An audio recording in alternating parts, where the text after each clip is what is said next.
Les gens passent plus de temps à planifier leurs vacances qu'à planifier leur vie. Je dis toujours que la motivation, c'est savoir ce que vous voulez, mais aussi être clair avec ce que vous ne voulez pas. Parce que la douleur est en fait une plus grande motivation pour les gens que le plaisir. L'une de mes règles préférées s'appelle la règle 18-40-60, qui dit que lorsque l'on a 18 ans, nous nous inquiétons de ce que tout le monde pense de nous, que lorsque l'on a 40 ans, nous nous foutons complètement de ce que le monde pense de nous, et que lorsque l'on a 60 ans, on réalise en fait que personne n'a jamais vraiment pensé à nous. Les gens passent leur journée à s'inquiéter de ce que les autres peuvent penser d'eux, plutôt qu'à eux.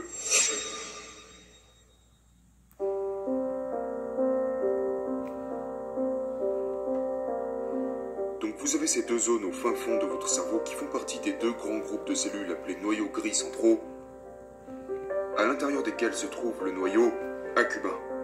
Et quand vous les poussez, et vous les poussez avec le neurotransmetteur de la dopamine, vous vous sentez bien.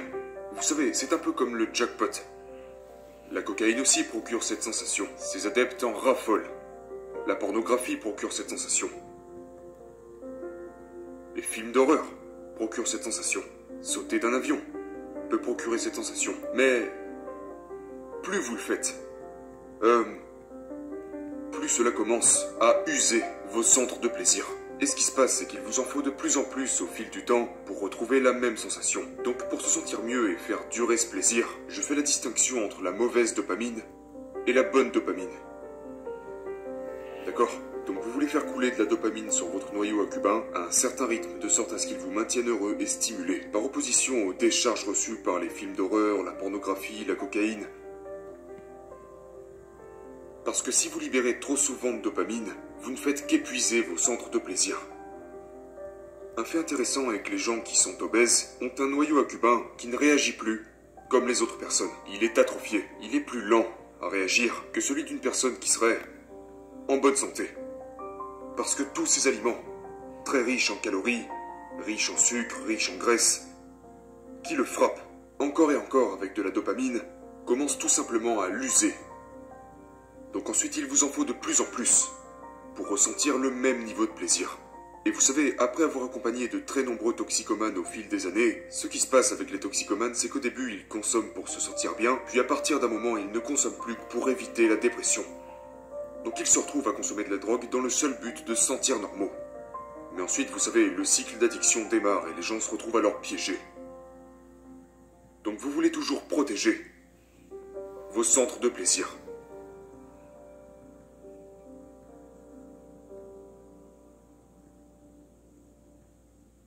Il faut amener les gens à penser, pourquoi veux-tu être en forme? Pourquoi es-tu sur cette planète? Quelle est ta mission dans cette vie?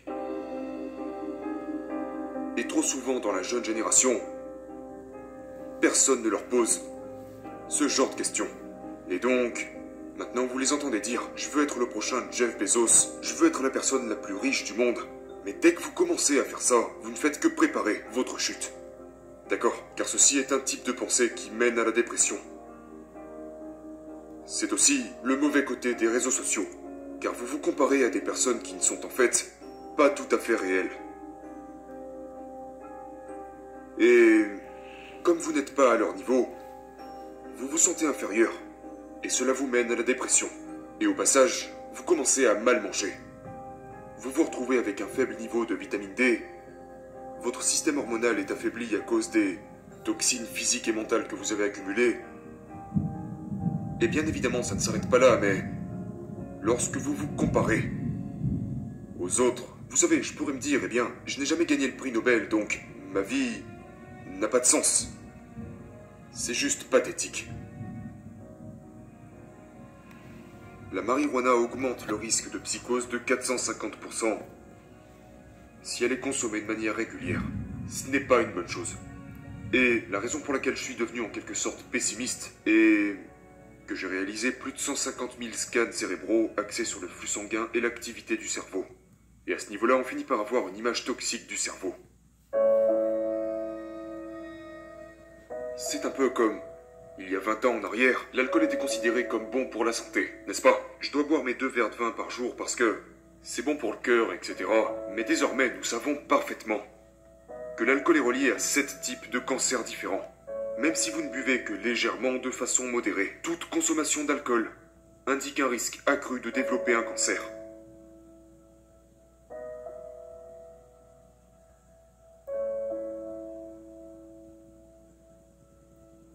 Les gens passent plus de temps à planifier leurs vacances qu'à planifier leur vie.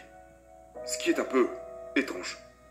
Donc je conseille à tout le monde de remplir sa page miracle qui est dans le livre. Donc tout d'abord, qu'est-ce que je veux? Dans ma relation, disons par exemple, avec ma femme, eh bien je veux une relation aimante et bienveillante avec un soutien mutuel. J'ai toujours voulu ça. Je ne sais pas pourquoi, mais j'ai toujours voulu ça, d'accord? Mais quand je visualise cet idéal, quand j'ai cette pensée qui me vient en tête, je ne fais que la filtrer. Maintenant, est-ce que le simple fait d'y penser m'apportera ce que je veux? Eh bien, non, ce n'est pas ça qui m'apportera ce que je veux. Mais je le garde en tête. Maintenant, comment puis-je la concrétiser? Eh bien, si je bois, je suis moins susceptible de la concrétiser. Si je fume de la drogue, je suis moins susceptible de la concrétiser. Si je suis en manque de sommeil, je suis moins susceptible de la concrétiser.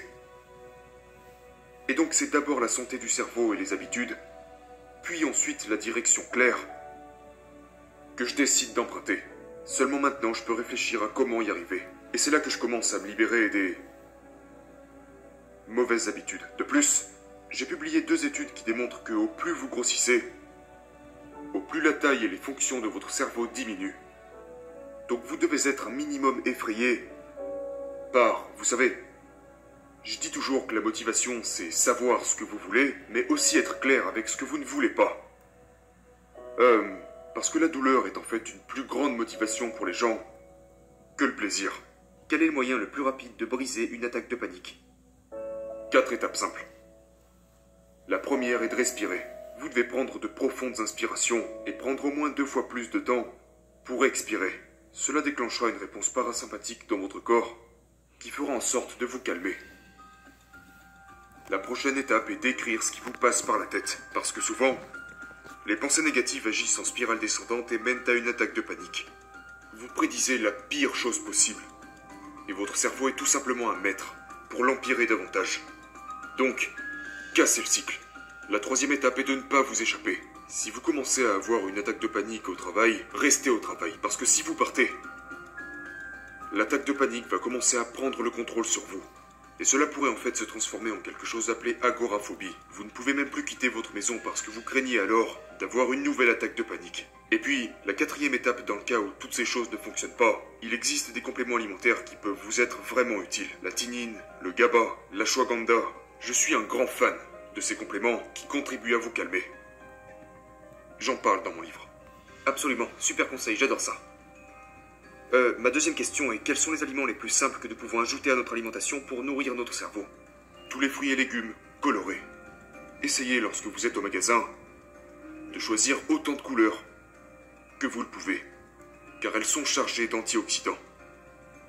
Et puis oubliez les régimes faibles en matière grasse, parce que 60% de la masse de votre cerveau est essentiellement de la matière grasse. Donc il y a les avocats, le beurre de Dieu. Je suis un grand fan.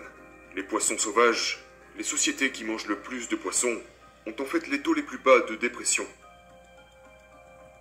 Incroyable, des conseils si précis, je suis impressionné.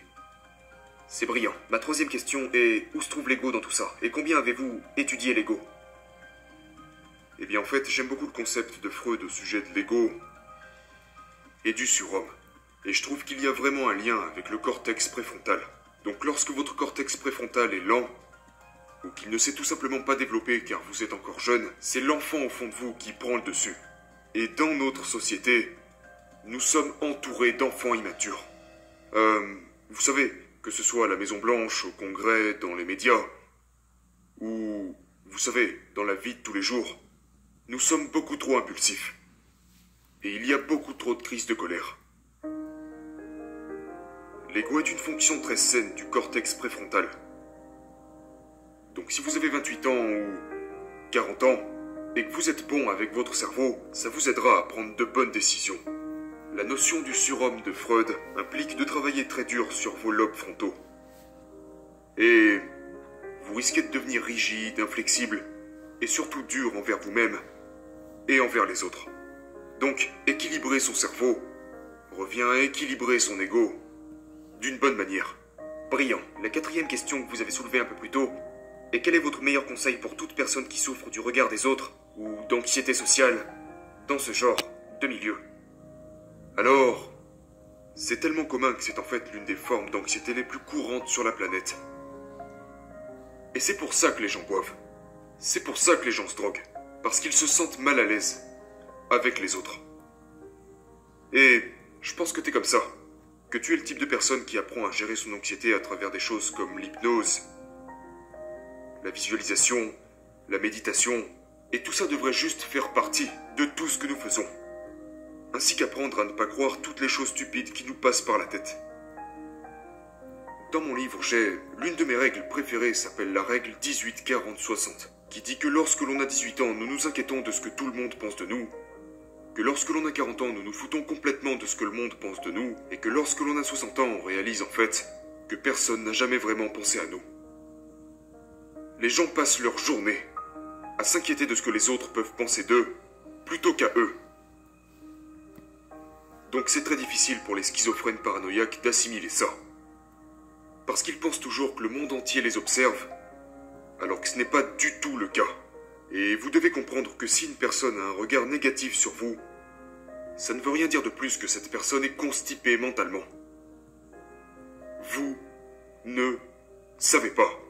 Et puis d'ailleurs, rappelez-vous que d'autres personnes sont également anxieuses. Et donc, si vous êtes à une fête et que vous vous sentez anxieux, dites-vous que ça arrive de se sentir anxieux parfois. Vous savez, et l'autre personne aussi est susceptible de se sentir anxieuse. Et d'un seul coup, votre niveau d'anxiété va diminuer. Parce que quand vous croyez que vous devez vous présenter comme cette personne parfaite, personne ne pourra s'identifier à vous, parce que personne n'est parfait.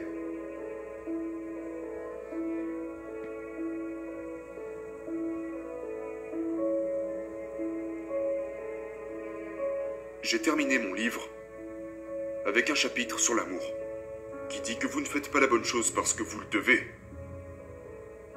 Vous faites la bonne chose parce que vous vous aimez.